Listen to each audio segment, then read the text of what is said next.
Your mom and dad. Your mom and dad. Your mom and dad. Your mom and dad. Well, welcome home, family. It's your mom and dad. You didn't say it with me. I swear, I had the biggest brain melt moment right at the top of the show. I was looking directly into your That's eyes. a first. You've abandoned me officially on this podcast. I swear this just happened. This is, you guys, your father has officially left us. He's abandoned us. You were just staring into an abyss. Which is just the most me thing ever, by the way. But I literally, right as we were going, my brain thought of something that I don't even remember what it was, like I needed to do or something. And I completely I wasn't even here. For those 3 seconds, I was not even in the room at the beginning of the show. That's how crazy my brain can get, that I can disassociate like in the middle of a podcast. Like the cameras are rolling, the lights Everything's totally going. blasting, and I just go, what, did I forget to do that thing? And that's how far out I went. You know, I don't know if the family knows this about you. Yeah. You are such an incredible husband. You really are. Warm me up so you can butter you up. Yeah, butter me up. No, but it's true. Me down. You're such an amazing husband. And we always talk about how much we are like chatting constantly, which is true. But I think something, I don't know if we've ever shared, is that Evan is more than anyone, and all of our like dear friends know this too, because they know when they're talking to Evan that this likely is happening. Yeah. I would say maybe 20% of the time, which is a good amount of time. It's a solid amount of time. 20%, I'm not exaggerating. I don't even know what 20% you're going to attribute to. We'll see. Is that I'll be talking to Evan, and when I say he's not there, like he is not there. Yeah. Like I will look at Evan and I will share a story that lasts, no exaggeration, maybe like a 10 to 12 minute story. Yeah. That's a long story. Gonna be honest with you, that's a long story. Okay. So I think we're already identifying a little bit of the problem. I'm definitely the lion's share. But if you say a 12-minute story, can you all be on my team here? Like, that's a long ass story. Okay. So anyway, continue. That's a long story. Story should be 1 minute to 2 minutes long, max. 12. A 1 minute long story is way too short. You need minutes. You need to let me embellish, add my little ring-a-ding-dings onto it, my impersonations. Yeah, I get. It's like we went to the store, and then I get like a history of the store. When I tell and kind you of a story, I need to be able to have the theater of it behind the story. Right. You know what? I'm deflecting. But that's wrong. I mean, when I say he's not there, he's not there. Yeah. Like, I'm saying didn't hear one single word. And what you'll do is you will... No, for 20%. You're saying not the full 12. I'm saying 20% of our lives. Oh, okay. And you look and you nod. Yeah. And you're like... But you can tell the glaze. Well, I know now. I've been with you 18 years. I can tell now. But it takes sometimes people a while to realize when you'll be nodding and going, and then you'll ask them a question that they just answered 10 minutes ago in their 10-minute long story. Ooh, and you are absolutely vacant. It's absolutely wild. But I get nervous sometimes too, because it'll be like, well, she'll be all like on this whole thing, and then halfway through I'll be like, oh shit, I don't remember the first chunk, and then there'll be like important information, and then I'll be like, gamble. I'll go like, so what did she say? And she goes, I told you, and I'm like, I shouldn't have said that. It's like a gamble. It's like, but this is the benefit to it. Yeah. And I say this to all of our friends, and actually Instagram free Aunt Katie loves this about you, because we love to retell you tales about ourselves. The beautiful thing about Grandpa. Evan, the beautiful thing about Evan, I get to meet you every day. Who are you? I'm Jessica, your wife. Oh, cool. Since when? The amount of stories that I get to tell you over again that you actually have never heard. It's incredible. I'll tell you this great story and you'll hear it. And then maybe like a month later, I'll be like, so Evan, there was this one time, and you'll be like, wait, what? And I get and then Instagram free Aunt Katie. My life is like way. 3 months old. Yeah, that's true. But it's a magical thing because my life started 3 months ago. I know. It's really quite incredible. Anywho. Listen, one thing I do want to say about that though, is that you are very gracious. You could be more offended generally. You could be more angry. Like, I think most people would be frustrated at, like, you know, someone doing that. But you know it's not personal. You know it's just my brain does these things where they go out to the sea. And you're always very sweet about it, though. You generally just go like, I'm telling you, it's fun for me. And maybe that's why we've had a relationship for 18 years that's gone so well. Yeah. Is that I like to talk and tell a story. So I get to tell them to you over and over again. True. And I still feel exciting. Even if nothing new has happened, I feel like something new has happened because I get to retell you the story. Well, yeah, it is insane though. Like the feeling of it. Yeah. Because I'm like, people talk about like, oh, I drove and I don't know how, like what happened. I just drove 5 miles. Oh, that's so terrifying. That happens to me all the time. That's terrifying. All the time. I'll just be driving and I'll just kind of like wake up from wherever I was daydreaming and I'm 20 minutes deep. And it's like, oh, don't tell me that. Like I'm not asleep. Like I'm paying attention. It's more like my mind is I'm on autopilot. My mind is thinking about the essentials, like turn, whatever, but not thinking about where's the off ramp or not thinking about like what time is that thing. And all of a sudden I'll just come in. Like it was worse sometimes when I was younger, there would be times when I would drive 15 minutes past the exit I was supposed to get off of. And I'm just like, oh, I just added 30 minutes to my drive. It truly is. The brain is a wonder because whenever I'm driving and I do that, even if it's just for a few moments, when I really think about that, it's so terrifying and also wild that like we can be doing that and be fully on autopilot and like we were safe. Mm-hmm. How? How? Anywho. Scary. Yeah, terrifying. But the brain is a magical thing and thank you for all handling. Thank you. What are you saying? What I'm saying is this. Thank you for not starting the podcast over. You let me be me there for a minute. And you could have been like, hey, babe, can we start over? Like you literally weren't even here. But that was sweet. You let me just kind of recover myself back in I appreciate it. I never have you start over. I love you for you, as is the family. So even I am when who you're I am. Floating off to sea. Oof, happens a lot. Apologies, everyone. Well, good morning. Okay. I did want to start the podcast off with like a word of encouragement for just everyone. Okay. Like and I suppose it's not so much of a word of encouragement. It's more of like hey, you should try this. Okay. And I think life will be a little sweeter. Okay. And it was something that I learned this morning from our daughter, Ember. So this morning we were outside and she was running around, which she often does before school. Yeah. She likes to go outside and run around in the backyard and sing and play pretend. And I was out there with my tea. And as she's running around singing, all of a sudden she stops and she says, Mom, let's play a game right now. Raise your hand when I'm not doing something that a goat would do. And I thought, you know what? No one's ever played that game ever. Right? Like most kids would come up and be like, let's play a game. Tag. Let's play a game. Hide and seek. Let's play a game. Who first person to find the biggest bug wins. Not raise your hand when I'm doing something that a goat would not do. That is so deep and wild. And I paused and I said, you know what? If more people stopped and said, hey, let's play a game, raise your hand when I'm doing something a goat wouldn't do, life would be just a little bit sweeter. Yes. And we played that game and that game was fun because I'll just say this, she got on all fours. She was grazing for a while. Yeah, so just to double explain what this means is that she's acting like a goat. Yeah. You're sitting down. And I'm not sitting. Okay, standing. She demanded I stand and follow her around the backyard. Right. Mm-hmm. So then as she's acting like a goat, if she displays behavior that is unbecoming of a goat, like what would be something a goat wouldn't do? There was only one thing she did. Okay. So she'd be on all fours grazing, and then every once in a while she'd pop up and do like a crazy dance move. That was all. That was the only. A goat wouldn't do that. And then you didn't have to go. You didn't say it. You raise your hand. Yeah, and she'd be like, "That's it. You got it. Yeah, you got it." I mean, dude, our daughter is wild. And so I'm just saying to the family today, I don't know where you are, if you're on your way to work, if you're with your kiddo right now, if you're sitting alone with a cup of tea yourself. I'm just saying something you could even play alone. I'm going to act like a goat and then every once in a while not act like a goat. And that feels like it might spark a little bit of joy.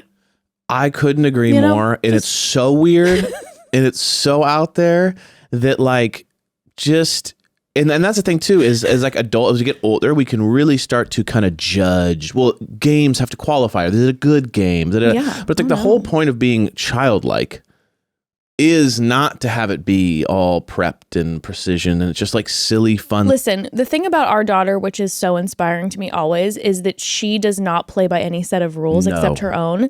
And there are no like, oh, I have to specifically do this. It's like, hey, I'm going to tell a joke. I'm going to say, why did the chicken cross the road? And then you're going to say, why? And she's going to say, well, because the chicken was super worried that her daughter was going to get out of school early. So she had to run across the street to make sure that her daughter didn't get out of school early and wasn't waiting for her alone. So then when she went to the other side, she was there with her daughter, and then they went to dinner. Right. And I'm like, you might say that's not a joke, but who's to say what a joke is? That's what I'm saying. Who's to say? The only thing that makes a joke is that you say something in a different way. Yeah. And so she asked it in a joke-like form. General stories about life might be funny to her. Yeah, that's what I'm saying. It's like, you know what? You don't have to play by the rules, everybody. I like this. You play whatever game you want to play. Play, raise your hand if I'm doing something a goat wouldn't do. Yeah. Say, I got a joke for you. And then just, finish it off with just a kind of straightforward story response. I'm just saying, just be yourself. Play by your own rules. Let's today. say you're That's stressed. Let's say that you get a text from your boss that rattles you. Yeah. Let's say that you and your partner are fighting. Let's say all these things, and you're just not feeling it. Remind yourself, play the goat game. Get on all fours. Graze, buck, headbutt. Let out your inner goat. Let your goat out. Eat some trash. And then randomly, take a phone call, because that's not what goats would do. And then you'll get out of your head. You'll realize life is stupid and fun and silly and amazing and everything at once. What is this body even, And that when you look at the whole span of your life, that text or that fight is not going to mean anything. And that, you're going to remember the goat game though. Yeah, just try the goat game. Try the goat game. I just figured that's a good way to really start the rest of this week off. Beautiful. So thank you to Ember, my inspiration. Anywho, we probably need to take a quick pause before we officially get into talking about the Traitors, which we enjoyed so much. So good. The show is insane. It's so good. And I have to tell you, I had watched these episodes that we watched with Ember separately because she's such a fan, and she was like, I need to watch the episodes before. I know that Daddy is busy, but like, can we watch them? I'm like, yes. So then I rewatched these 3 episodes with Evan, and it just brought me so much joy because your jaw was on the floor, shock and awe the whole time. It's such a good show. I love watching you be thrilled with a reality TV show. Because I'm generally not like it's hard to surprise me. It's hard to get my blood going. Yeah, and your blood was pumping. My blood was going. Your blood was pumping. I was feeling the suspense. I would love to play this. I know, right? It's like the first time in a long time I've ever thought I'd like to be on this reality TV show. I'm like super, super jealous watching everybody. Yes. Like very jealous. Really good. Now I don't want to be a part of the missions because that feels like physical activity, but the round tables, etc. I would love, and the fashion, obviously. Yes. Okay, but quick pause, family. Let's be honest. If I were to ever get invited onto the Traitors, like we said, one can dream, right?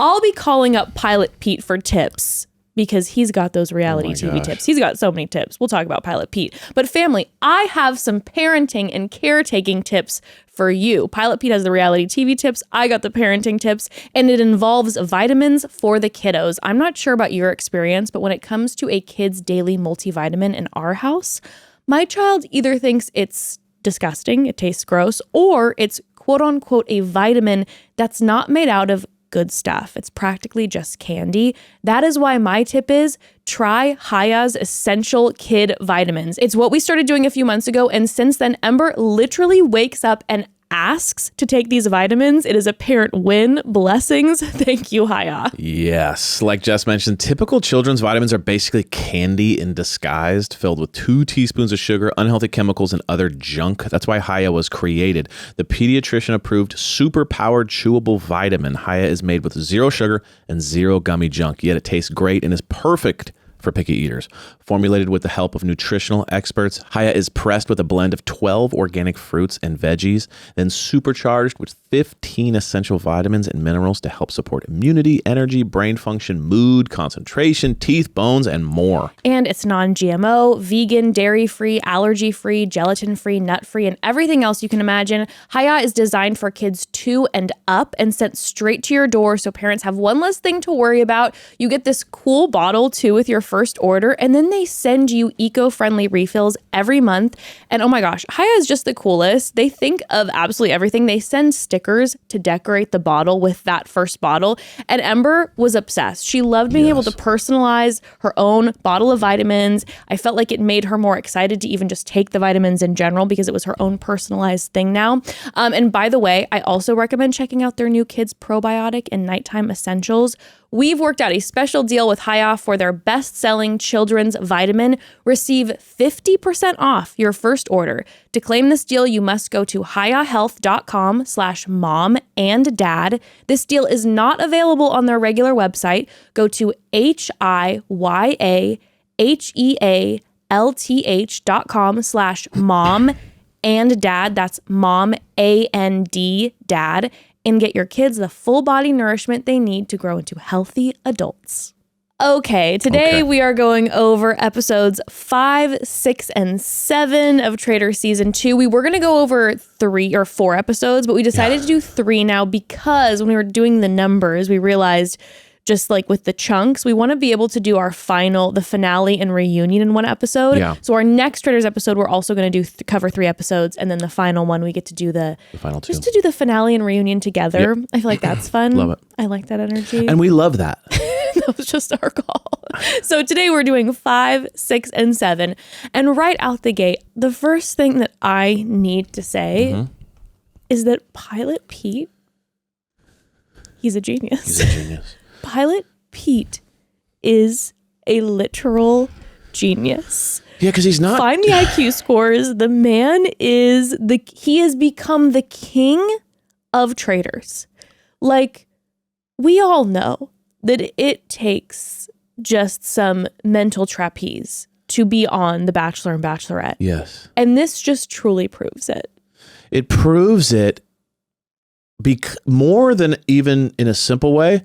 What is also the most impressive thing to me is that he included a bunch of people, as opposed to like Dan was being very good about being like the selfish player that was just like coming figuring out a way to survive. Right. But he goes, I'm going to assume all these people aren't traitors. I'm going to nail who is a traitor. Yeah. And then I'm going to get a whole bunch of people to join my team. And then have amazing strategy. Like, that's crazy. Peter, he is like practically the Jesus of the traitors. It's because incredible. He has his followers, and then also at one point, sorry, skipping ahead, but when he is then literally offered a position to become a traitor, he's like, I'm a forever faithful. And chaotic good. Yeah, kind of like, wait a second, are you a vigilante? Because there's also... Like, is he Spider-Man? Is he a superhero in a Bachelor disguise? Well, and he has what every great cult leader / vigilante has, which is an obsessed fan who will do whatever they want. Are you talking about Burgalish? I'm talking about Burgalicious. Burgalicious has hard eyes, and he runs around following Peter, being like, did you like what I did there? Did you like me? Did you like what I wore today? Like, he's got a little fanboy, and every good like leader needs a little fanboy that's just like, whatever you want. Burgalicious is like simultaneously his little brother, his biggest fan, his assistant.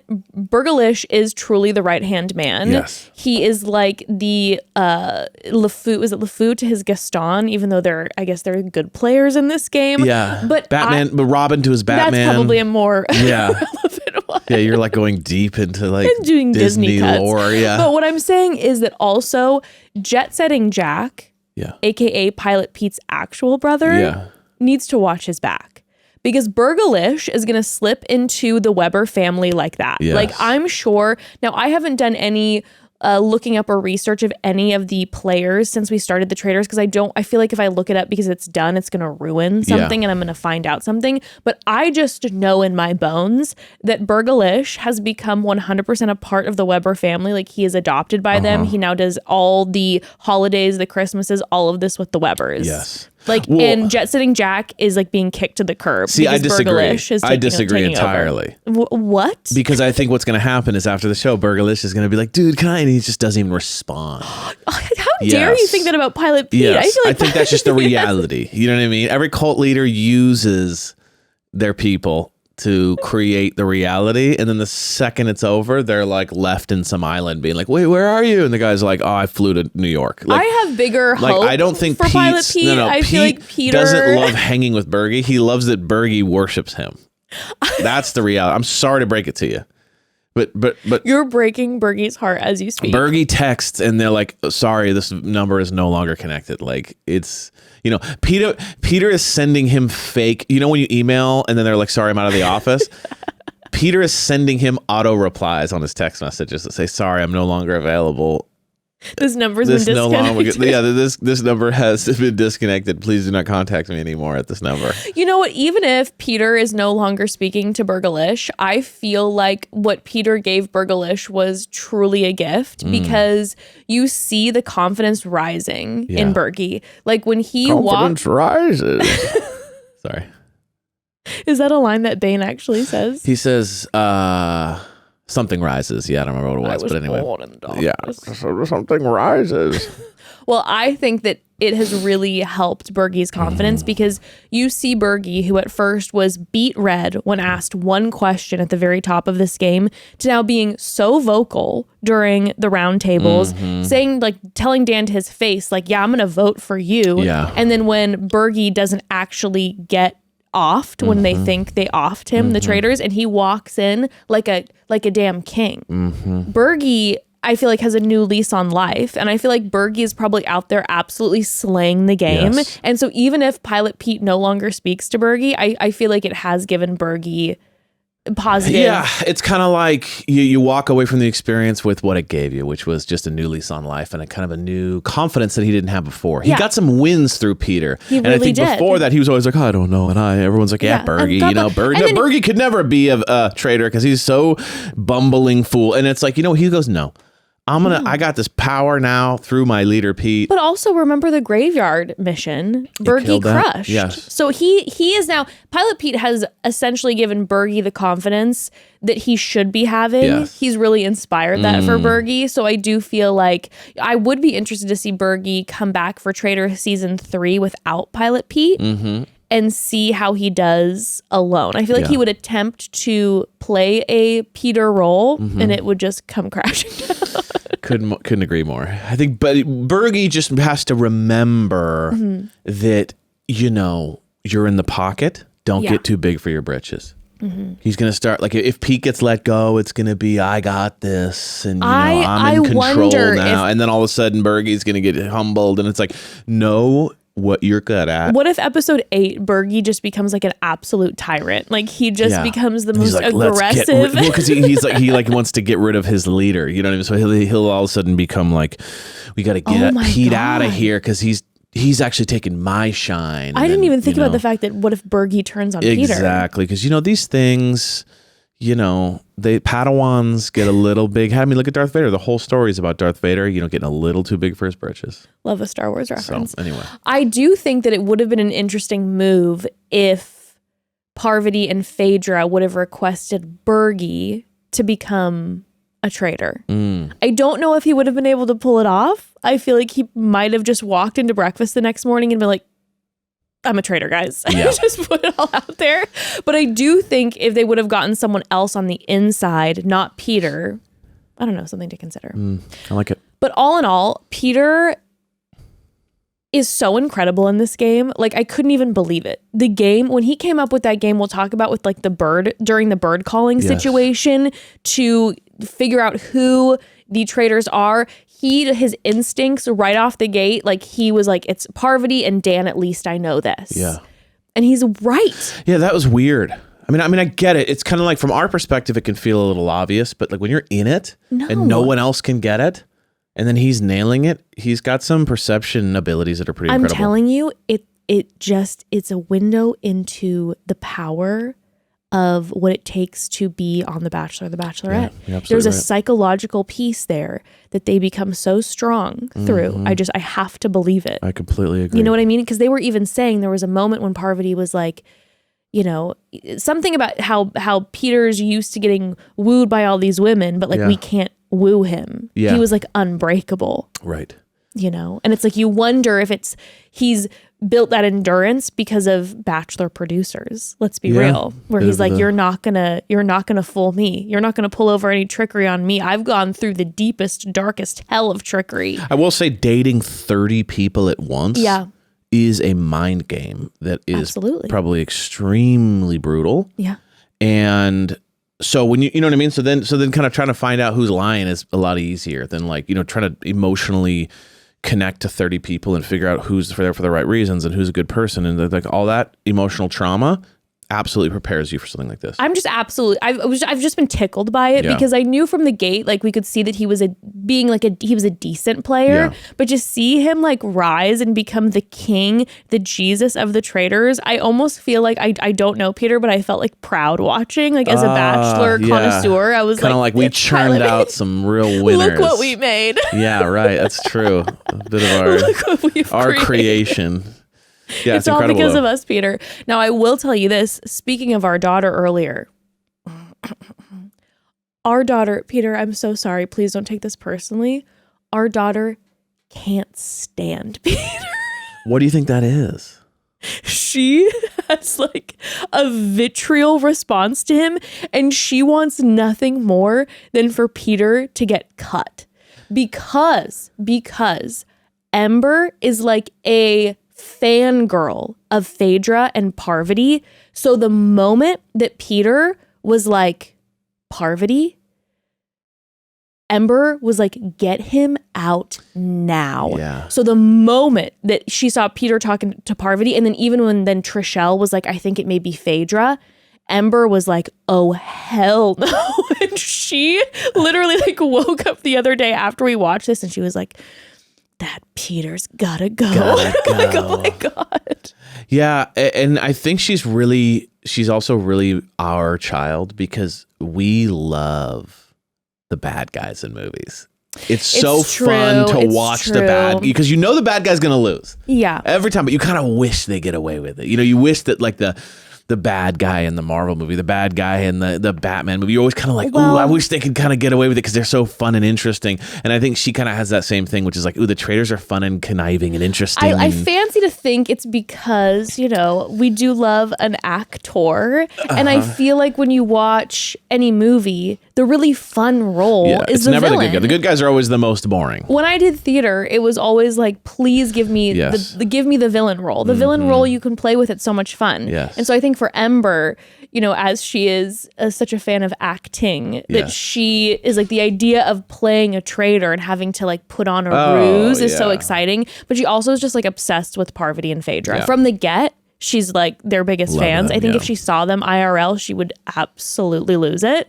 So any threat to the two of them, she's neither here nor there about Dan. Any threat to Parvati or Phaedra, Ember, like she's out for blood, Peter. I'm just telling you this. Better watch yourself. If we were to run into Pilot Pete in person, I don't know how well it would go over.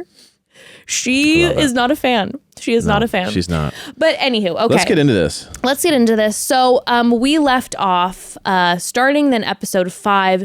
Phaedra is very upset with Parvati for throwing the housewife name under the bus. And this is where we're seeing the cracks begin in the Traitors turret. Yes. As this is going back and forth and they're forgiving each other, Dan is encouraging them kind of from behind the scenes saying, how can I use this to my advantage? Which is, because he's always saying that. He's always saying Which that. is a good reality TV player. Is someone who says like, no matter what happens, I might be able to use this. But I also wonder too with Dan, because he was the ultimate singular traitor player. Like he from the get was like, I got to get rid of my other traitors eventually. If that was to his demise a bit. Maybe. I think maybe he's used to, I don't know the ins and outs of Big Brother, but maybe it's more singular that he's used to that type of play instead of working in a group, really working in a group until it's the final. Right. You know what I mean? Yeah, 100%. It's really interesting. I'm going to jump ahead here for a second. I just kind of thought about this and I don't want to forget it, which is Dan was always accused of not talking about anyone, not bringing up options. But was Phaedra bringing up options? This is what I think the difference is. I'm kind of going, Phaedra was playing it even lower than Dan was. But I guess when you're just likable, like Phaedra just must be very likable to the crew, to where they just don't even consider her. Where Dan, I think there's also this thing too, as if you're famous for winning the game, for winning games, people are very sus of you. Of course, because they know you're a player. But here's the thing. This is, my most favorite moments are when people are getting murdered and at breakfast, Phaedra's just like, can you please pass the bacon? Like, the boiled egg. She's like, boiled egg. And I'm kind of like, wouldn't that be a red flag? It'd be a red flag to me. If someone's like, everyone in the room's freaking out and there's one person going, you pass me the boiled egg.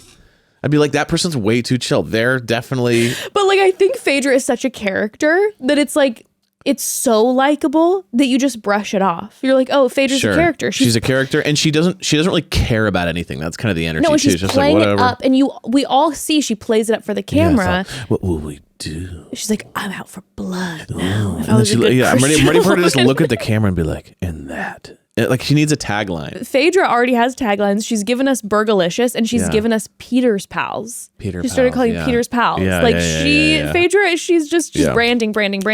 But here's the difference, I think. I think Dan in general, from what I'm getting, is quiet.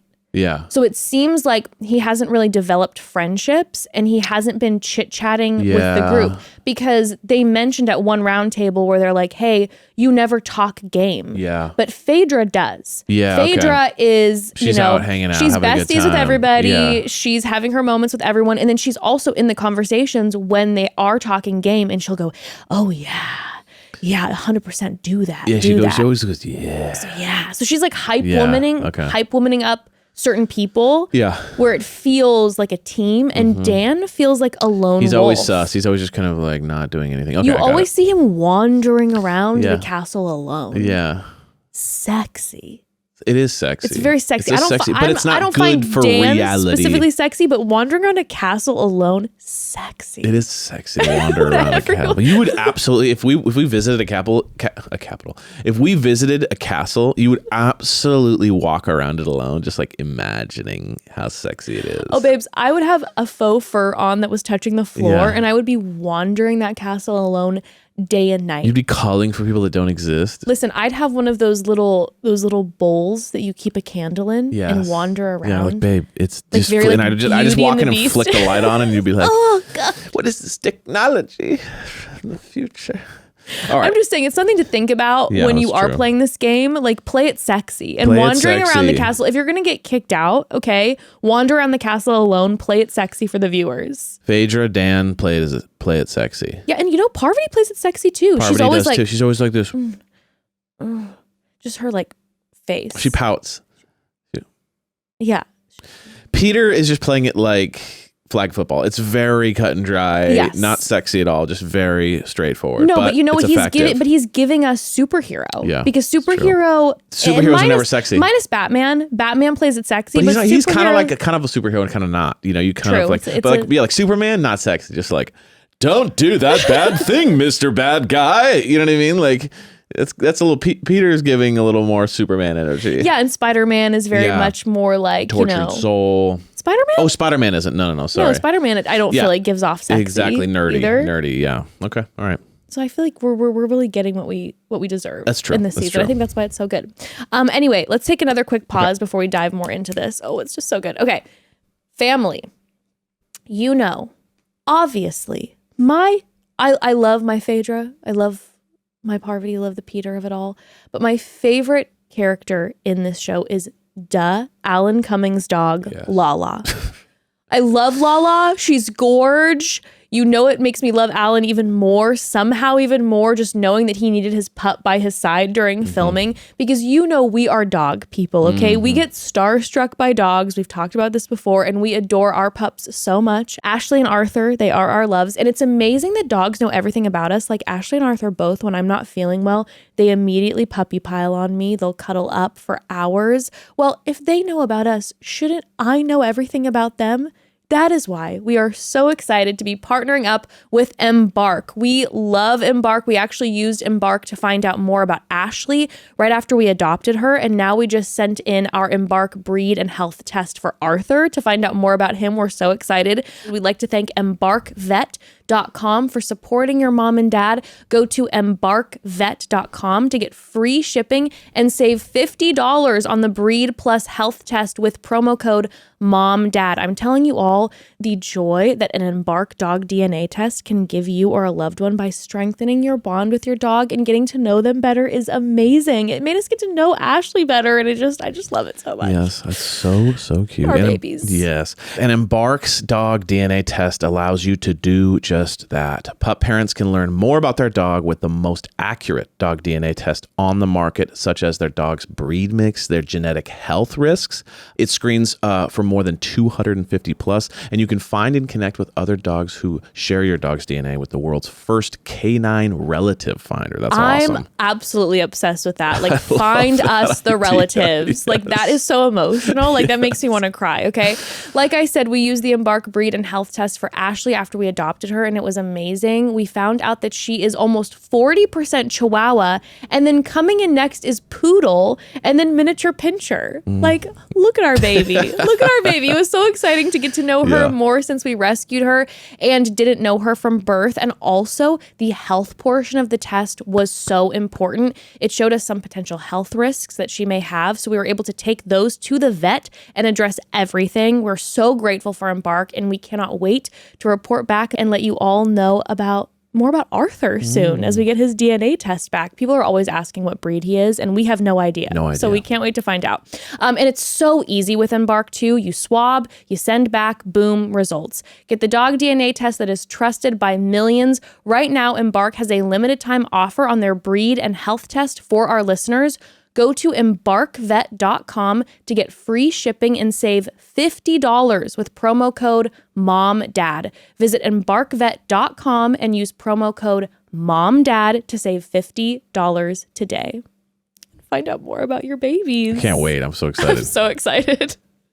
Okay, so getting back into this, the traitors end up choosing Phaedra to murder, which I feel like was a good call for Phaedra because Tamara is a housewife, and so it does put the heat off of Phaedra a little bit post the Parvati conversation. And you know, she's not like a major player. She was just kind of hanging, having a good time. Yeah, so it was just an easy kind of like. But I will say, rattled. You know, Tamara can really. Like, I love Tamara, but Tamara can really get into it. So it could have gotten spicy with Tamara, so it actually might be better for the traitors ultimately.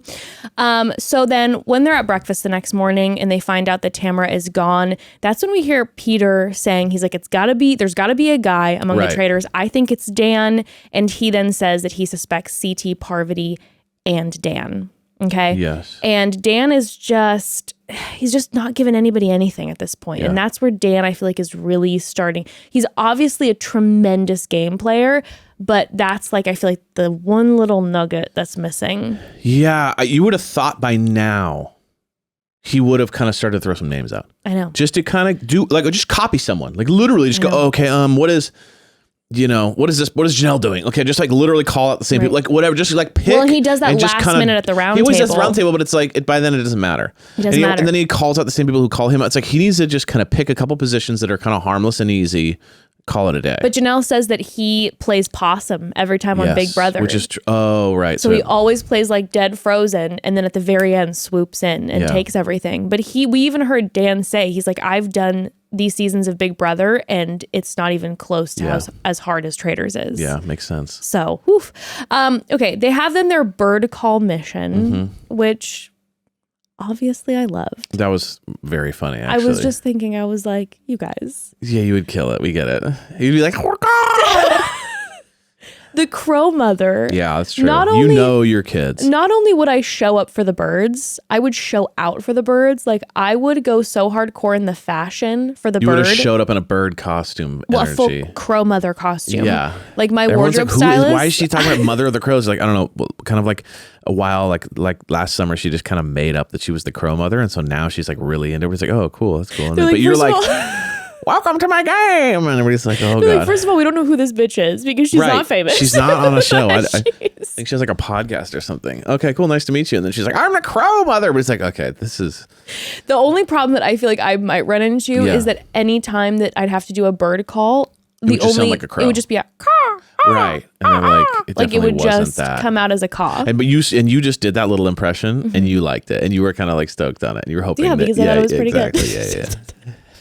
You did it kind of like I good was did that? it and I was like, wow, Pretty like, good. Sounded kinda- good. It's pretty accurate. but I loved this game. I thought this game was hilarious So much fun. because it's like, it's just a normal person trying to make it and then they have to go find it. I thought it was a really creative game, It was Really very creative, weird, bizarre, but very fun. so It bizarre. was almost like they had those things laying around. Yeah, they were And they're like, like, how do we these make a things are game out in the of this? mansion, like So in the weird. manor Yeah. castle. Like, what are we gonna do with all of these stuffed birds? Also, it's funny too because they tried to make the game like, oh, the birds are out there.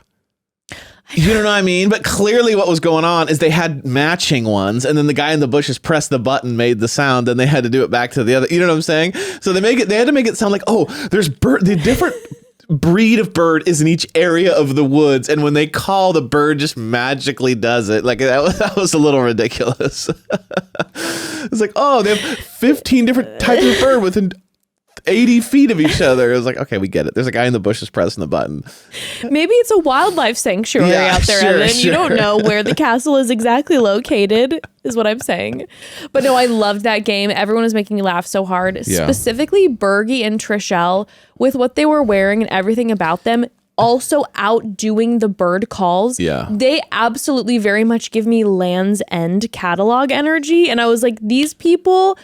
You could not find two people who look more like they birdwatch as a hobby. Yes, 100%. And it's funny, those outfits too, like the colors difference completely changed the outfit. Because someone was like in blue and it just kind of looked like a little bit of a safari vibe. And then they're in red and yellow and it made them look like absolute nerds. Absolute Land's End. They're out there LL with their Bean birds. catalog For what was it? Best in Show. from Best in Show, the people with the braces. God, Like that was them. that was them, 100% them.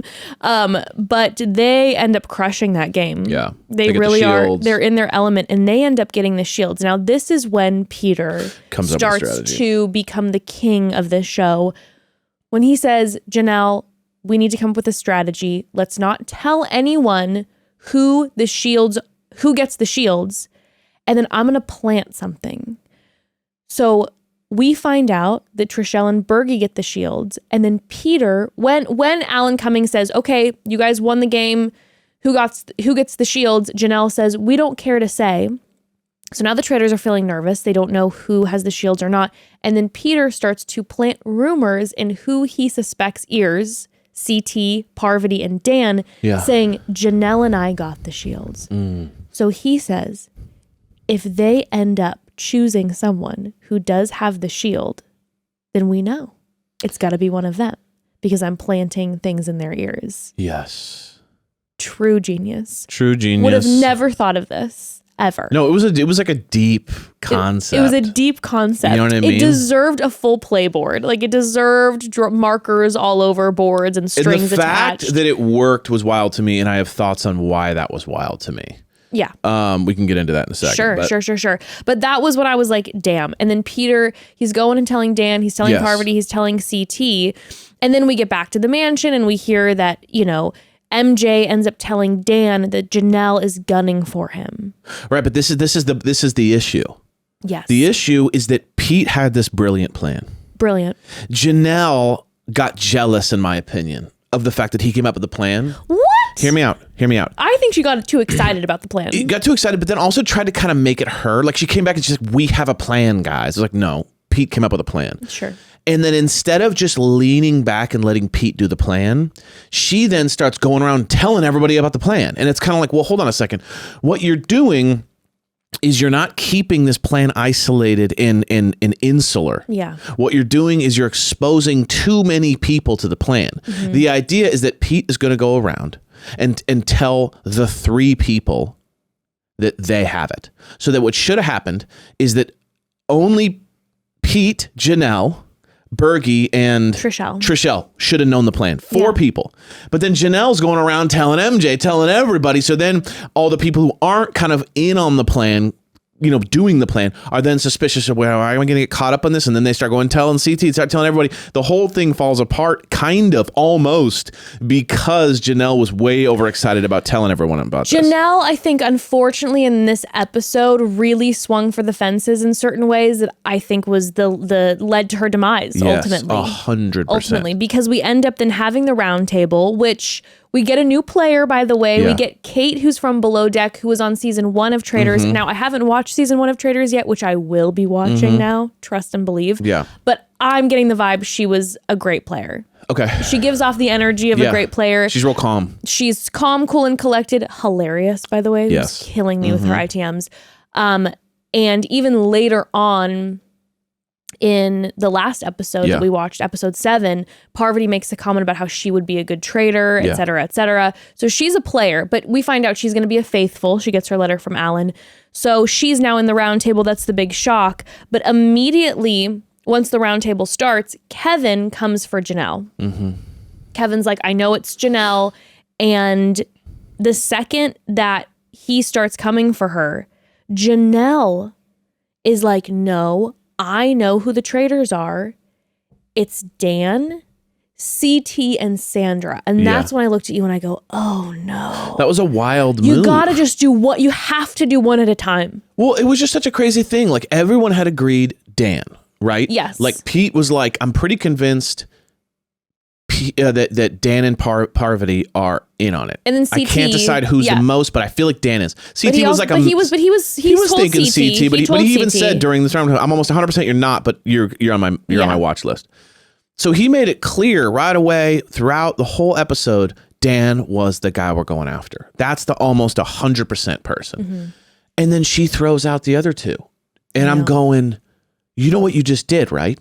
They hate you now. So Sandra and CT hate you now and are going to come after you. So if this doesn't swing, like they're not going to go after Dan. They're going to go after you because you made an enemy out of it. Janelle and Sandra started like, Janelle was just like, you're the traitor, bitch. And I was like, oh my God. If you end up staying Janelle, now you fully, like, Sandra's going to hate you. Exactly. So I don't know what she was thinking. She gone after Dan. It was her versus Dan. No one else liked Dan too. It was all going in at Dan.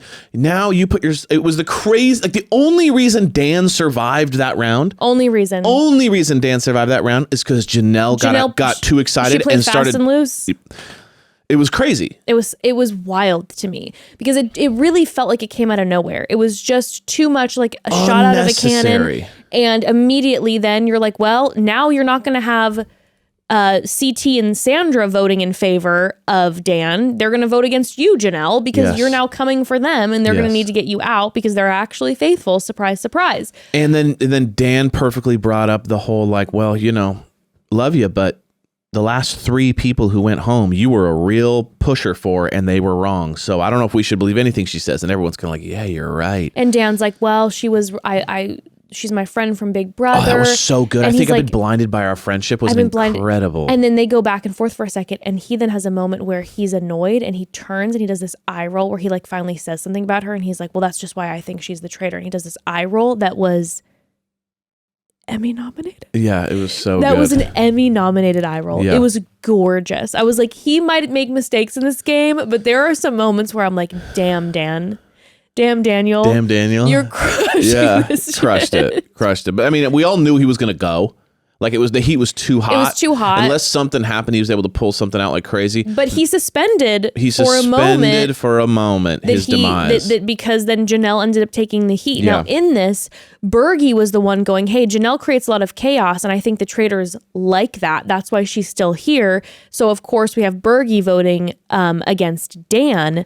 But then we have, Kevin, who's coming for Janelle. Oh, and yeah, Kevin he snapped fired at the Kate. new Kate. He was like, just, I'm "Can you not just listen?" finished. You listen for once in your life. And she's like, damn. I Yeah, was Kevin's like- getting real. Kevin's been rattled ever since someone said he's a beta male. He's been rattled. He's been pissed off. And if a woman cuts him off because a woman called him a beta, he's going to snap. You know what I mean? He's got a real like trigger. Yeah, and Larsa was just like, well, you're not. Well, you're like a one of little beta boy. And he's like, I'm not. I'm the strongest lion in the world. Yeah, it was like he's been rattled ever since. I was like, come on, He got Kevin, offended. don't. I'm like, Kevin, don't. You're going to make enemies. You're going to make enemies. Exactly. And John actually thinks that Kevin's a traitor as well. Yeah. But obviously, we end up saying goodbye to Janelle. She gets voted out. We find out she's obviously not a traitor. And then we have the traitor's turret. And this is where I'm like, oh, no. Okay. Dan, by the way, He's- away goes, so, do you know anything? And doesn't put out the fact first that Peter talked to him, which I'm like, sneaky, Dan. And Parvati's like, Peter talked to me and he told me that him and Janelle have the shield. So obviously he's lying. Yeah. And then Dan's like, listen, he might be, but I have to take a risk and I got to get rid of Bergie because Bergie's now the one who was put out that he will for sure put my name out there and we got to take that risk. In this moment, I'm like, why in the world do you not take the risk and get rid of Peter? Mm-hmm. Sorry, Bergie, no shade. But I'm like, do you think that without Peter, that Bergie's the one who's going to be pushing the agenda? Yeah. It was interesting because he got blinded, in my opinion, at the turret. He got blinded by his fear of getting cut. That it's like... But Peter put his name out too. Peter was the one Right. who was like, he said, I think it's Dan. Right. I'm like, if he would have gotten rid of Peter, this whole game would have changed drastically. Well, his whole thing was this. He said, like all they had to do was not choose either of them, and choose someone random, because he goes, okay, because Parvati nailed it. Parvati goes, he's trying to trick us, Sure, right? So so it's basically between Bergie and Pete, who has the shield. Well, So quote unquote, who has the shield? Sure. But I'm saying they said that Pete has it. And I'm going, okay, all you have to do is just pick someone random. And you get a kill. You don't have to play the game. But if you pick Bergie, it's a 50-50 whether it works or not. And then you go home anyways. If you kill someone off who's random, you still kill someone who was in the mansion during the bird call. Exactly. Who couldn't have At least access you to the get shield. a kill, which is one less vote for you. So if you can kind of think, okay, who's going to vote against me but isn't one of the heavy hitters, get one of those.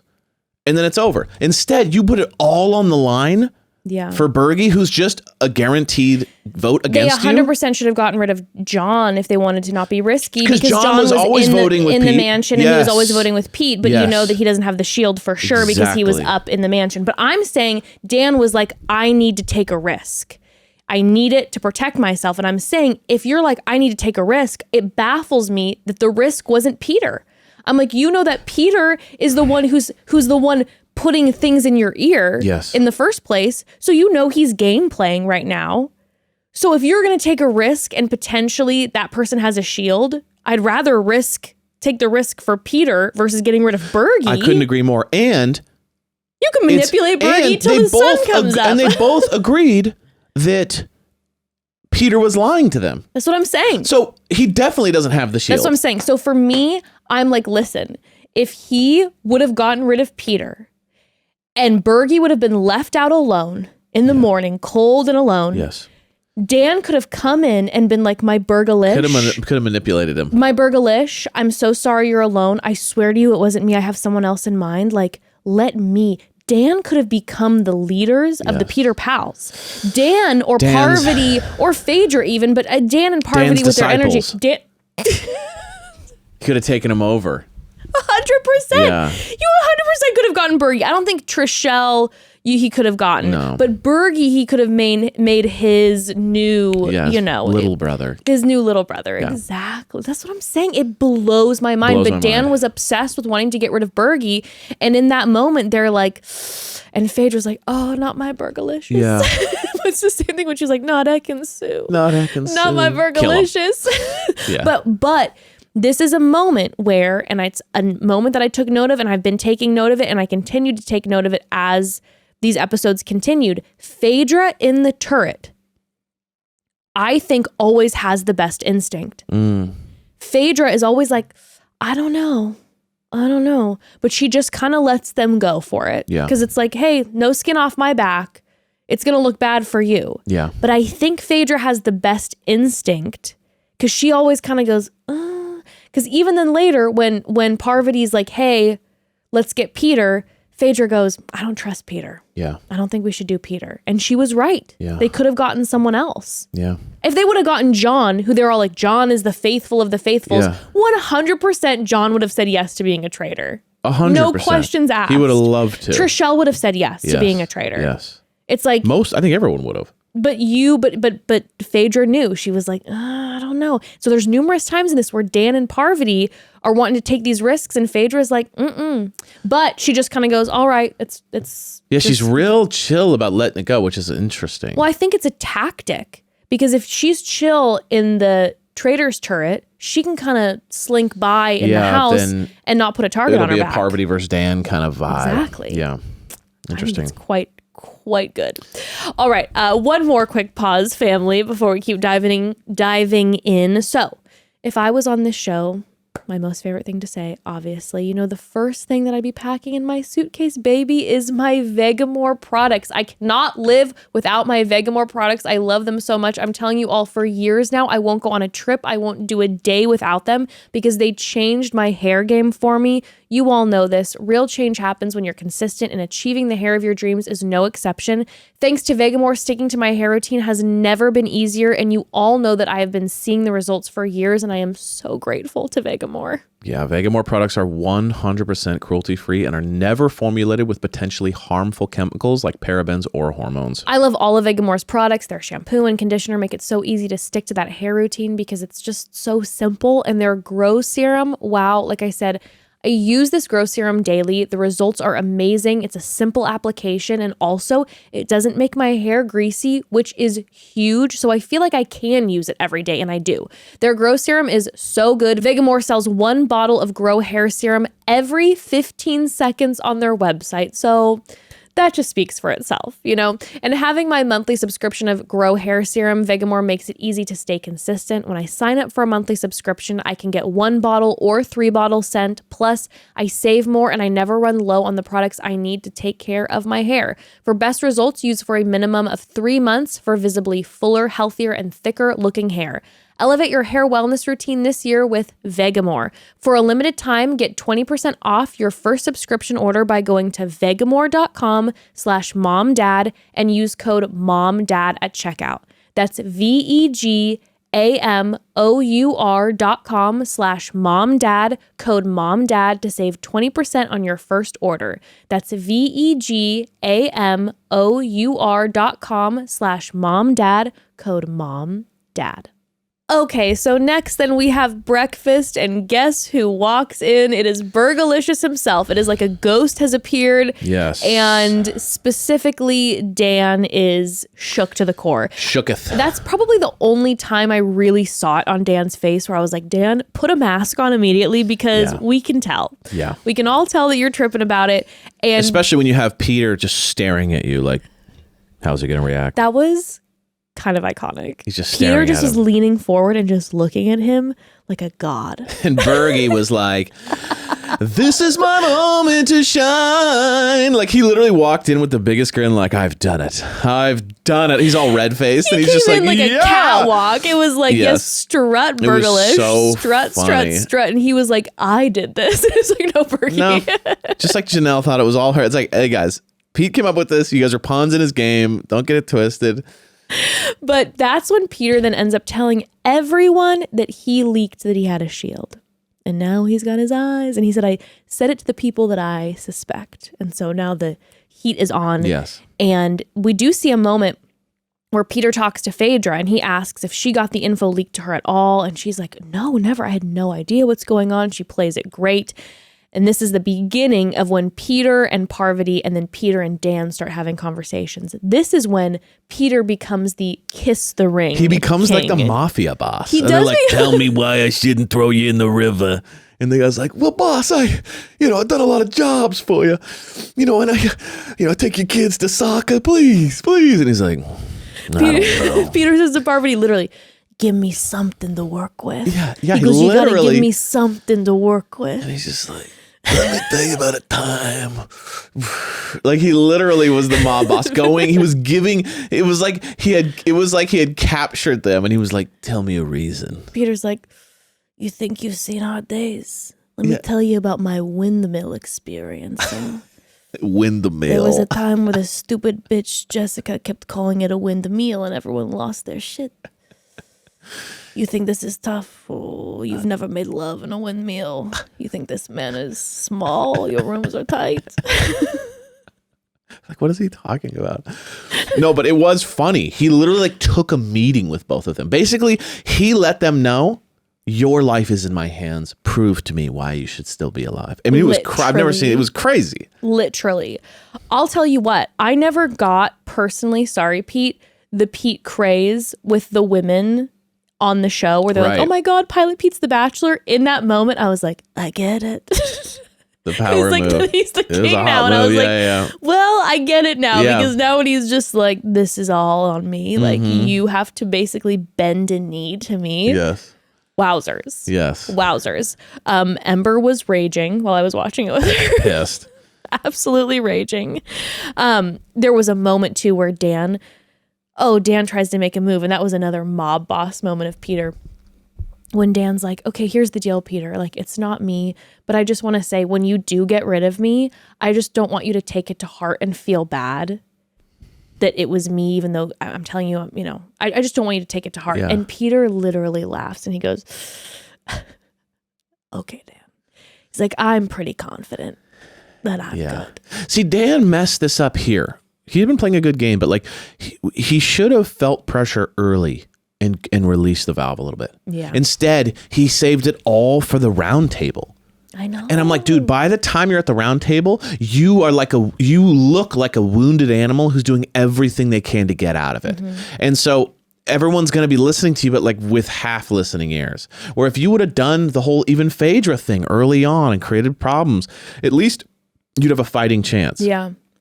Now, I will say the thing about Peter that does start getting a little wild, and I think this was maybe his only mistake, is that he starts closing the door on people.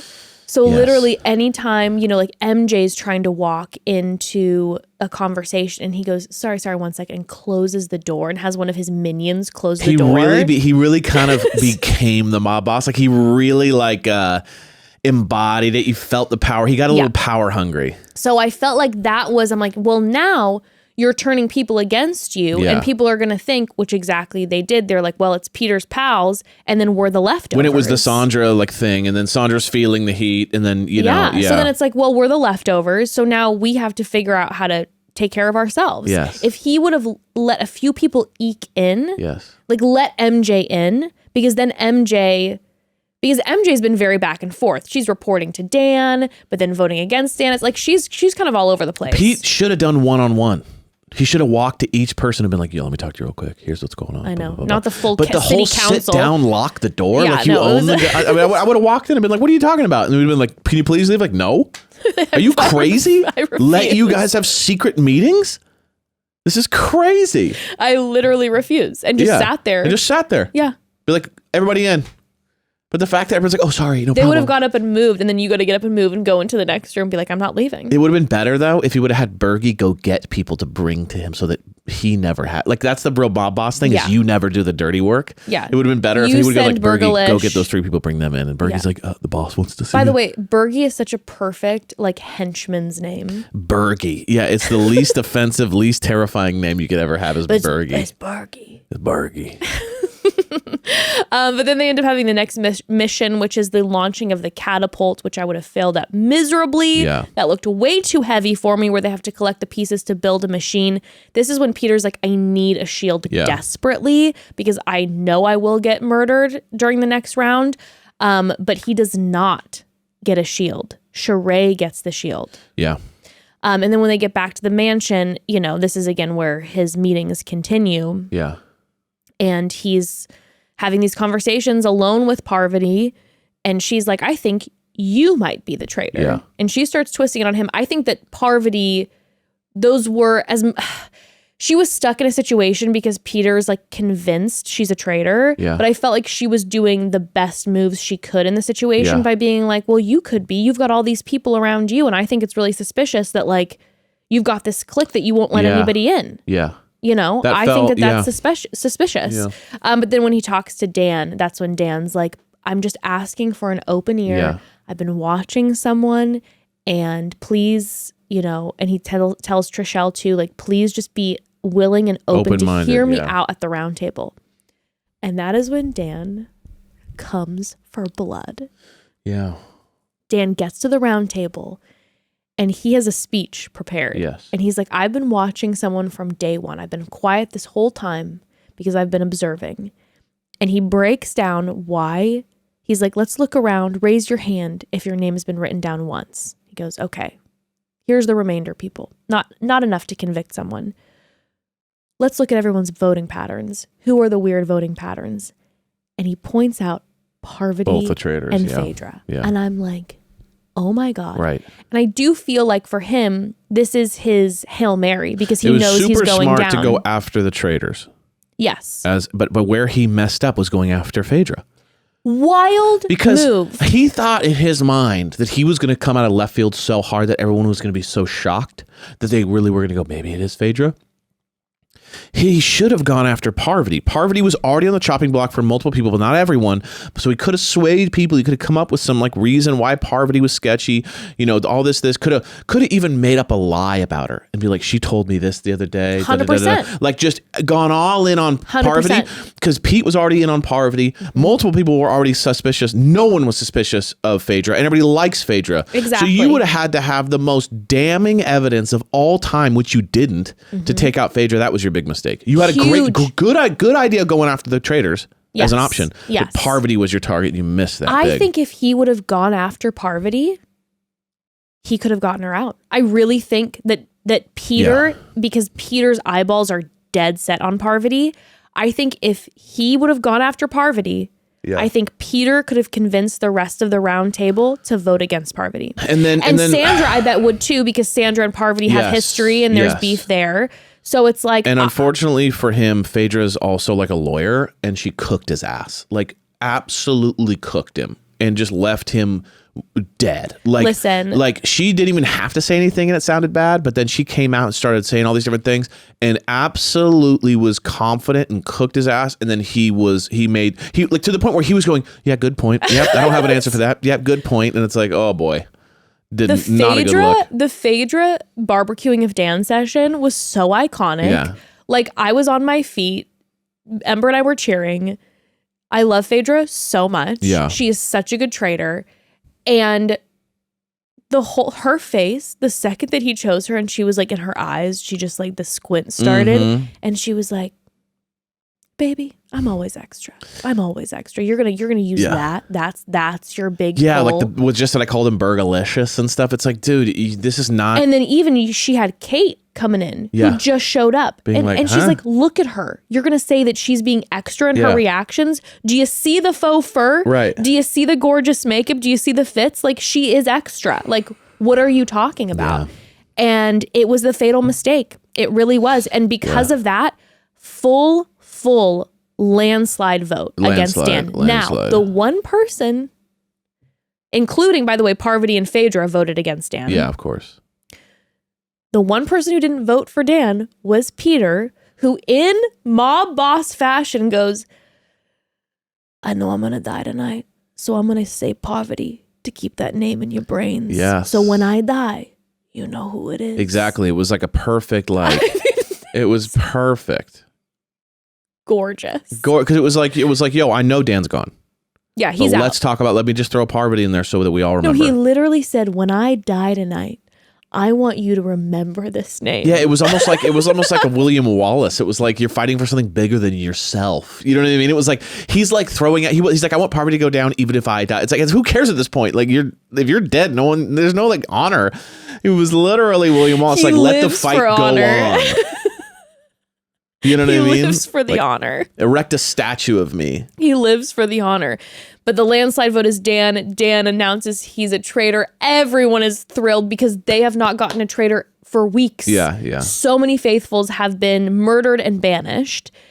And we say goodbye to Dan. And I loved Dan. I really enjoyed Dan, the way he left and his big smile. And it actually kind of made me feel sad because he kept saying that he has been in retirement for 10 years and he came back for this. And that kind of made me feel like, I kind of wish that he would have like gone farther. I agree. You know, I agree. But I enjoyed Dan. I enjoyed him. R.I.P. Yeah. I would have loved to see him go a little longer. But Me too. what we have now is like a couple major players and then just plebeians. You know what I mean? Like, we'll see if anyone, I'm sure people will come out of the woodwork, but I feel like we have the Petes, we have the Phaedras.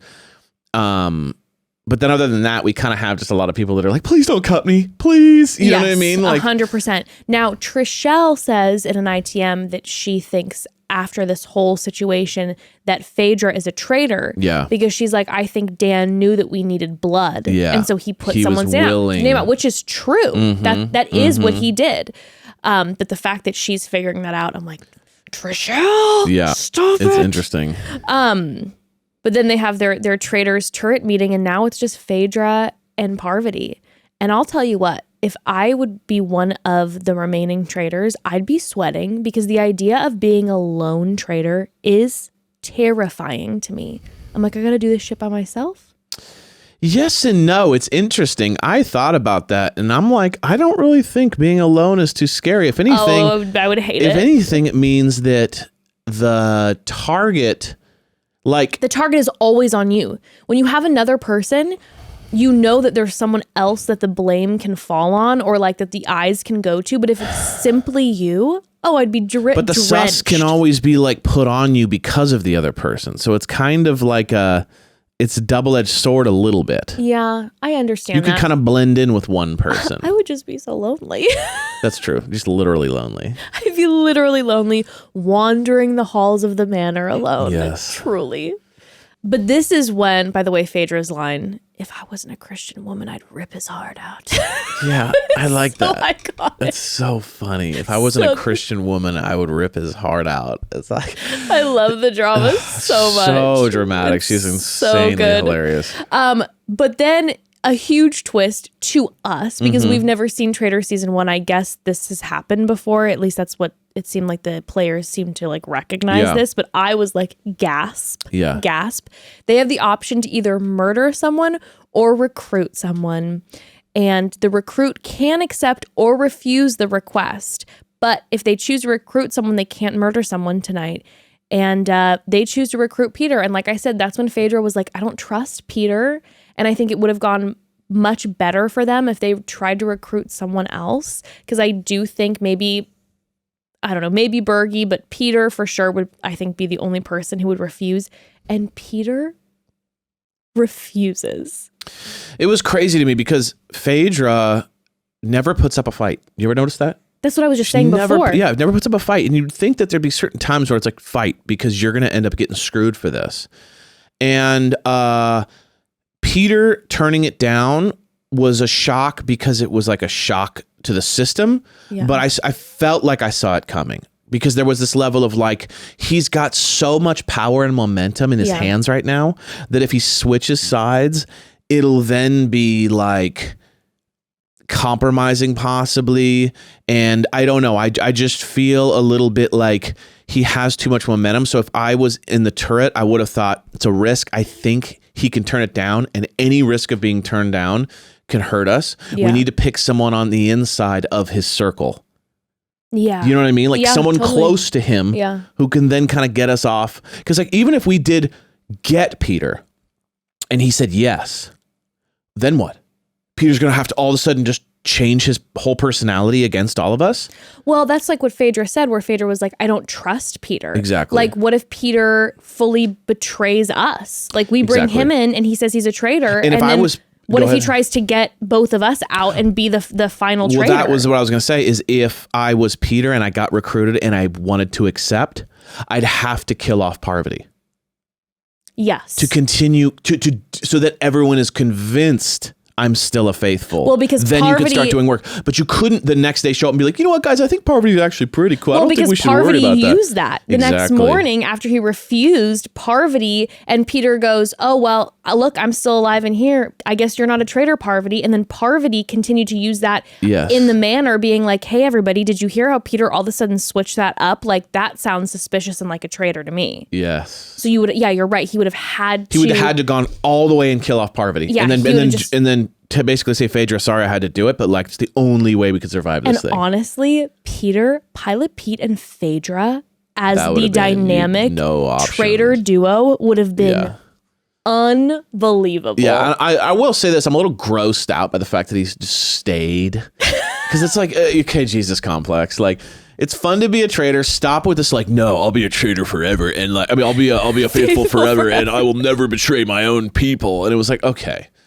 Like, he literally, he didn't even say like, oh, I'd love to. It sounds, he literally was like, I would never betray my friends, the people that I've gone through the trenches with. But I will say, to be honest, if I was in that position, if I had like really promised my word to like a group of 4 or 5 people, I've been like, I'm going to really be the bad guy. Also, I think Peter, more than anybody in this damn show, knows how important it is to stay in the good favor of the audience. Yeah.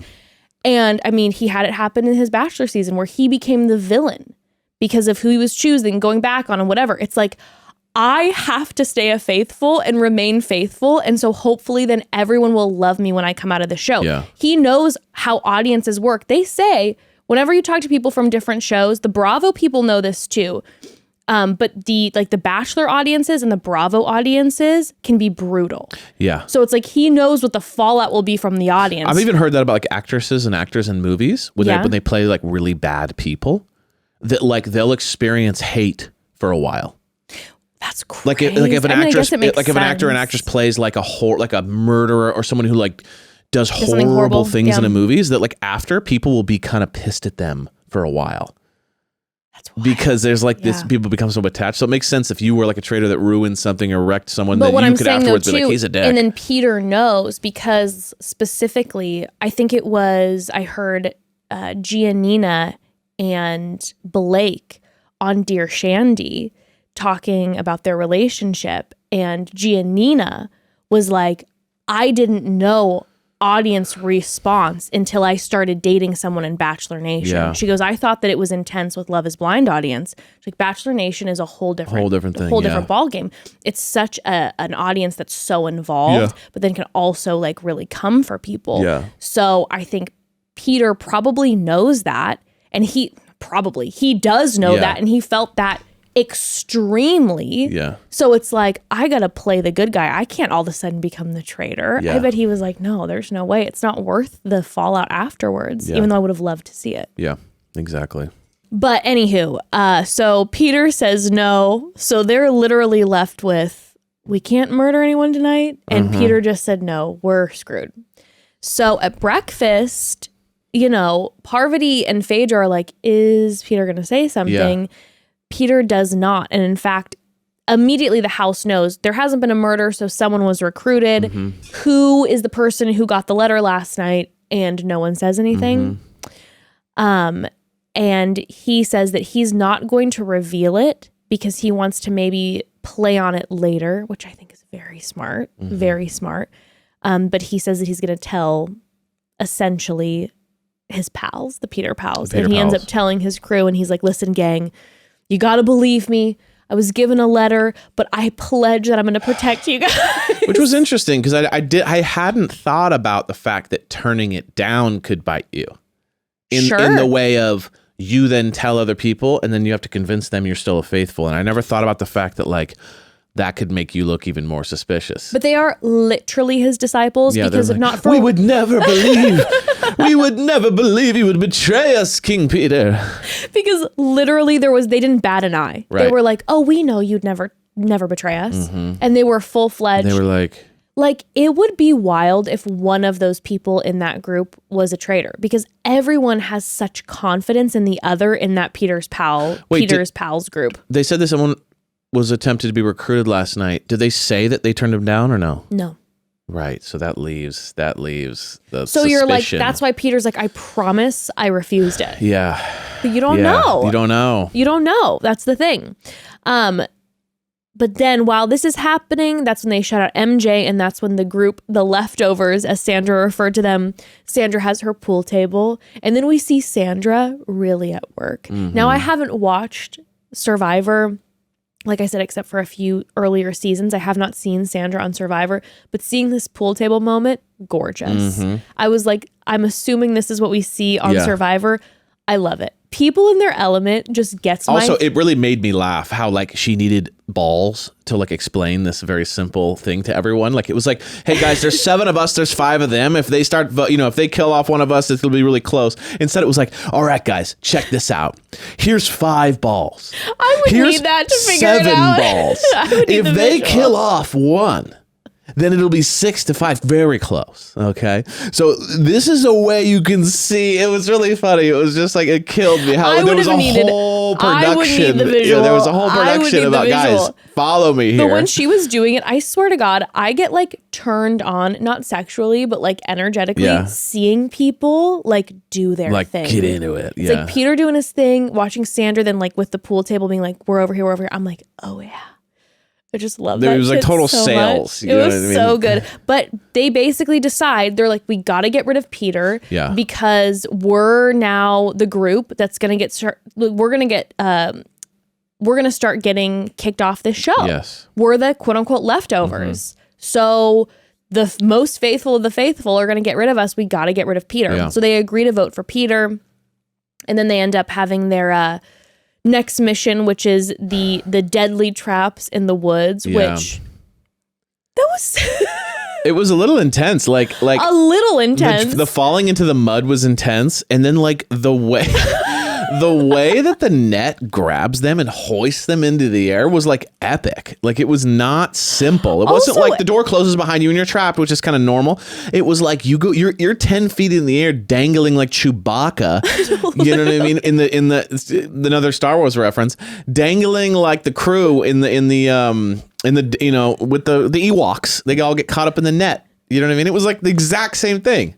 It was hilarious. I was like, this is... I'm like, if you're claustrophobic or anything at all, that would have been like absolutely terrifying. Yeah. That would have really scared me. Like, it had special forces vibes, you know what I mean? And you're also like, all those leaves, I'm like, can they breathe? Right. Like, you're so... Oh my God. That was wild. Yeah.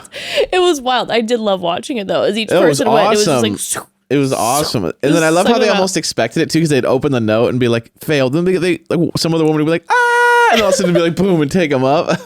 Like they knew something was happening. That was funny. That was absolutely crazy. But in that, we ended up having the winners as John and Parvati were a team. They did well together. Yeah. And Parvati was happy because she's like, I'm getting in with John right now. And John's in the Peter Pals crew. Then Kevin and Sandra. But Kevin and Sandra get there first, so they end up getting the shields. And then when we get back to the mansion, CT,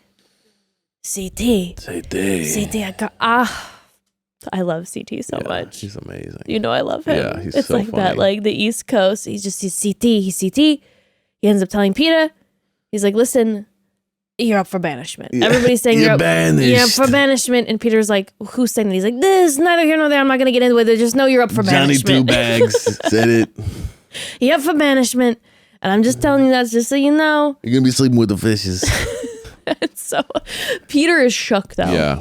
Because he's like, wait a second. He's like, I did not see this coming. I thought I was the purest of the pure. Yes, I thought it was and a CT's king. like, there's a Queen's Council this meeting. And just so you know, there's some people, I'm not going to tell you who's a what's a whiz about it, but you got for banishment. Yeah. So then Peter goes and he pulls aside Phaedra and Parvati, which I'm sweating now because now it's like, oh my gosh, they're in this together. Phaedra literally gets up and walks out and is like, I want no part of this. And Phaedra's process was, I don't want him associating me now with Parvati and putting us together as potential traitors. Yeah. But I do think it was not a great move. Yeah. I don't think she should have got up and left. It was kind of like, he's having a sit down with you all and he's like, how are we going to make this work? Prove to me. And Phaedra's like, I'm out of here. I don't like this type of alliance business. See, I liked it. You liked it? Yeah, because I feel like it would have made me suspect. What it did to me was it changed the power dynamic. She's not letting Pete run the show. But don't you think that might upset Peter? No, because I think at the same time, if she's not fighting for her life, she doesn't look desperate. Parvati's sitting there going, here's why, True. here's why, Yeah. here's why, here's why. The more that you beg for your life, the more you look guilty. But the more that you're just like, I'm not a part of this. This is crazy. The more you're chill, the more you're like not rattled by this whole experience. True. I suppose that's true. I guess like, because if he feels like he has control over you, then he feels like you're guilty of something to hide, so that he can. I'm very nervous because Phaedra is my fave traitor. Yeah. And Trishelle in these conversations is now proposing that they get rid of Phaedra. Yeah. Because she's like, I know Phaedra is a traitor. Yeah. But we all like double know that Parvati's a traitor. Let's get rid of Phaedra now, so that then we have this essentially traitor pawn in our hands that we can just get rid of easily. Right. But Peter is like, no, it must be Parvati. Yeah. And I'm not going to lie, there's a little bit of chemistry. There is chemistry. Between Peter and Parvati, do you feel it? There's kind of something there. It feels a little spicy. I'm like, there's a couple possible hookups. We got CT and we got Phaedra. We got some vibes going. Do not even get me started on CT and Phaedra. That is my fanfic. Like, I just didn't even see it coming at all. It is my fanfic. I don't want to. Like, there was a moment too, like when they got chosen for that game, you know, where he's like literally like they're doing the prom photo, like his arms are around her waist and she's like a back has like they like have some wild chemistry. And let me say, I don't want to look it up because I don't want to ruin anything. But I think at the beginning of the season, he said that I don't know if he's married, I don't know, or he's with someone. But I heard there was a child, and I feel like there was maybe someone. Sorry, no shade to if he's in a committed relationship with someone, but I'm praying he's not, because like it'd be awesome. The CT and Phaedra energy, it's spicy. Yeah. She's always leaning on him and he's like, sure, I'll accept the torch from Phaedra. Yeah, they got a little castle romance going on. Oh my God. I love it. But Pete and Parvati, when they have their sit downs and she's like, I don't know, Peter, I think you're a traitor. And he's just like, well, I don't know, Parvati. I think you are. And I'm like, make out. Yeah, let me see a little traitor ass. Yeah. I don't know. It feels a little spicy to me. Yeah. Maybe I'm reading into it. But, and that's kind of where the mansion, the pleading in the mansion ends. And Alan says, hey, guess what? We're doing a ceremony tonight. We're not going to have a round table. There's no banishment. We're having a torch ceremony in the woods where essentially they decide who they want to save from getting murdered, and 5 players in the end will be left up to murder. And it gets to start with Kevin and Sandra, who have a torch, and they get to choose to light someone's torch. And then that, you know, basically goes from one person to the next, and they choose whose torch they want to light. Kevin and Sandra choose to light Sheree's torch. MJ is very hurt by this. Everyone's really hurt by this whole thing. Which was very surprising to me, because MJ is like, Sandra's my bestie, but I'm like, MJ, love you, MJ, but like, MJ, you and Kevin have had like words with each other at the round table, and Kevin and Sandra have to choose this together. Right. So you're not going to be an option for Kevin. Right, exactly. So Sheree is a good option to choose. So I don't know why MJ... I don't know. And then we have, what's her name? Trishelle, you know, who's screaming, someone save me! And everyone's like, what the hell, She's dude? like, you know I'm going to get murdered. Someone save me. Why would anyone saving you? Everyone's out for themselves. Quit with this, like, the more you beg, the more everyone's turned off by your existence. But also, the more you beg, the less likely you seem like a traitor.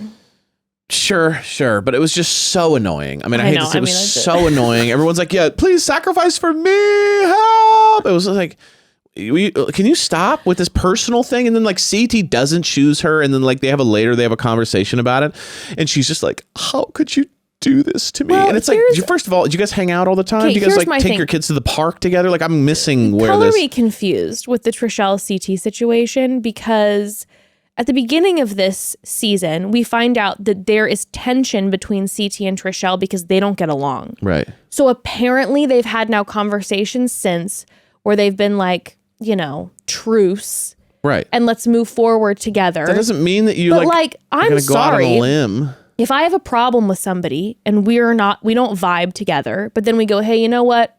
In this game, we're good. Let's move forward and we've got each other's backs.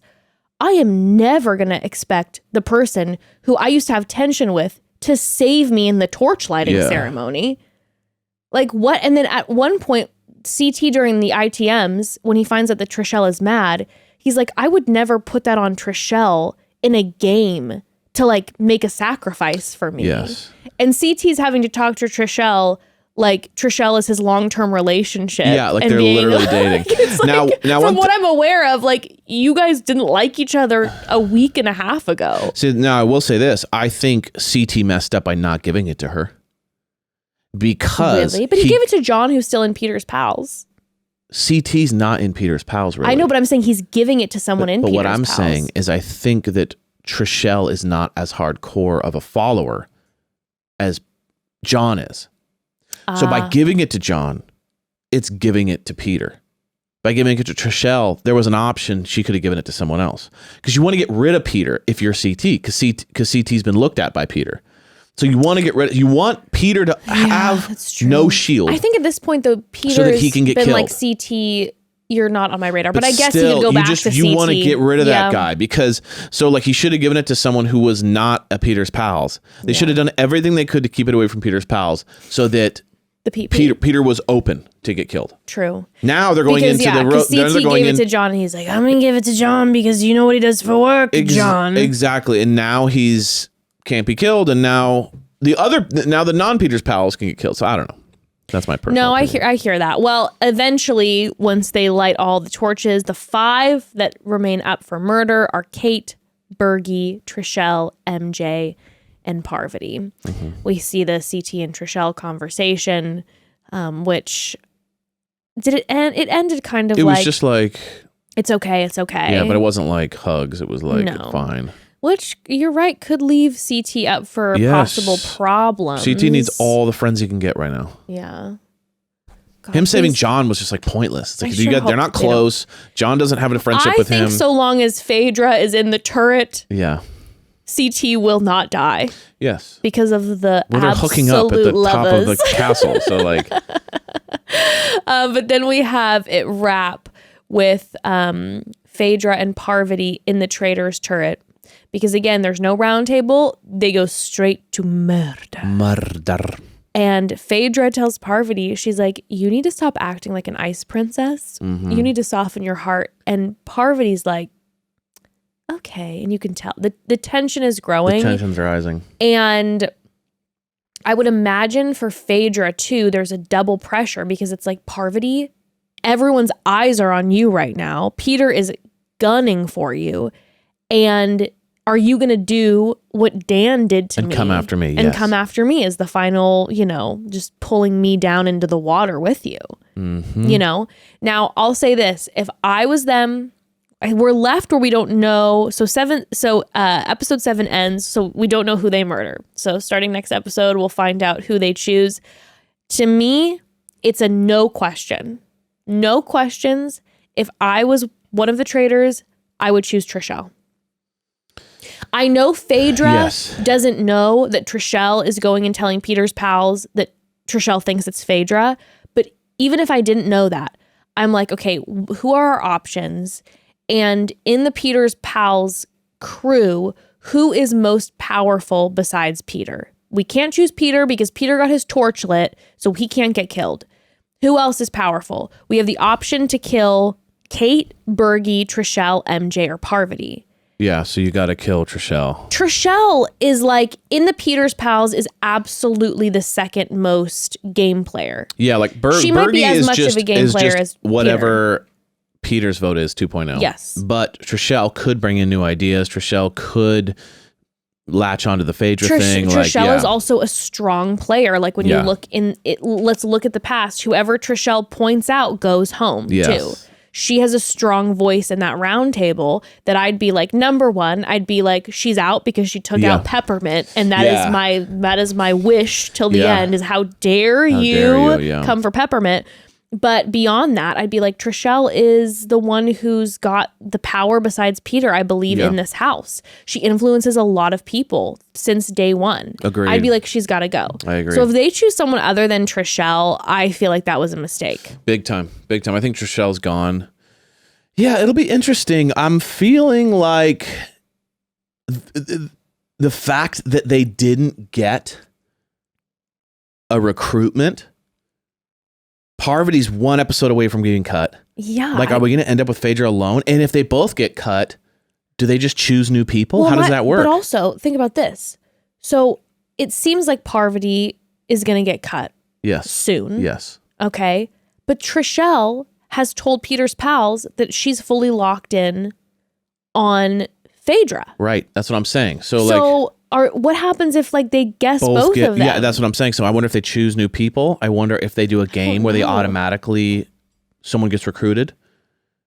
They have to probably have safety settings for this, obviously, because they could have been gone early on. I feel like they have to have a traitor at the end. There has to be a traitor at the end. Yeah, they can't just be, well, no, because it's all faithfuls. But then also, too, Trishelle is like really coming for Phaedra, but you still have the other half of the house who's like dedicated to Phaedra. Yeah. Also, too, if the other half of the house sticks with their plan of getting rid of Peter, they might start being able to during Roundtable. But and Phaedra, this is where the acting really need, like Phaedra and Parvati really need to start joining in on the behavior of the faithfuls, where everyone's like, what do we do? What do we do? You need to panic. They're too chill. There was one moment though that I was like, oh, yikes. Sandra during the torch lighting ceremony, and Sandra was like, obviously from the leftovers was like, we need to go for Peter. She said, I was watching Peter the whole time and it seemed like he really needed to get saved. And it made her, she was like, maybe he is a faithful. Yeah, right. So I'm like, I don't know. I'm on the edge of my seat. I'm excited for this next episode. Evening I will be watching the next one because my daughter is literally like just tapping on my shoulder. She cannot wait. Next. But family, we love it. Thank you so much for joining us, and tune in on Friday when we go over the next 4 episodes of The Circle. Yes. If you're listening to this on Wednesday, they just got released today. So we'll be diving into those as well. So Friday, The Circle, and then next week is the finale episode of The Circle, and we only have 1 episode next week. Yes. So next week, tune in on Friday for The Circle finale. We love you. Nice. Sorry. Very, very sexy time. So that was very much like the circle of life. Whatever, you can do that too. Sure, there's that too. Love you all. Family. Bye. Bye.